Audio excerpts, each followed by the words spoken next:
আল্লাহ পাক সূরা তাহরীমের মধ্যে 6 নম্বর আয়াতে বলেছেন যে ইয়া আইয়ুহাল্লাযীনা আমানু, হে মুমিনগণ, আমাদেরকে আল্লাহ পাক বলছেন হে মুমিনগণ, কু আনফুসাকুম ওয়া আহলিকুম নার, তুমি নিজে জাহান্নামের আগুন থেকে বাঁচো, আগে নিজের চটকায় তুমি তেল দাও, নিজে জাহান্নামের আগুন থেকে বাঁচো, ওয়া আহলিকুম নার, তোমার যে পরিবারবর্গ আছে এদেরকে জাহান্নাম থেকে বাঁচাও।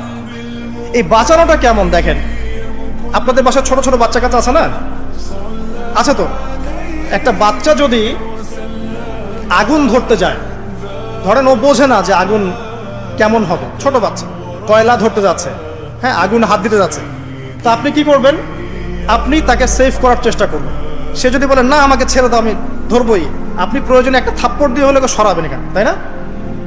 এটা হচ্ছে বাঁচানো। আপনি আপনার শিশুটাকে এই যে হাতে আগুন নেওয়া থেকে বাঁচালেন।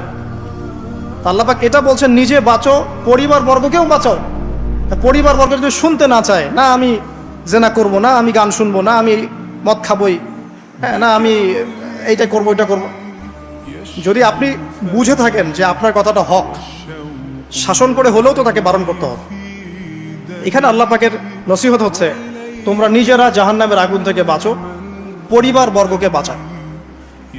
কোন জাহান্নাম থেকে বাঁচবে? আলাইহা মালাইকাতুন গিলাজুন শিদাদ, যেই জাহান্নামে কঠিন কঠিন মনের ফেরেশতারা আছে, পাষাণ মনের ফেরেশতা।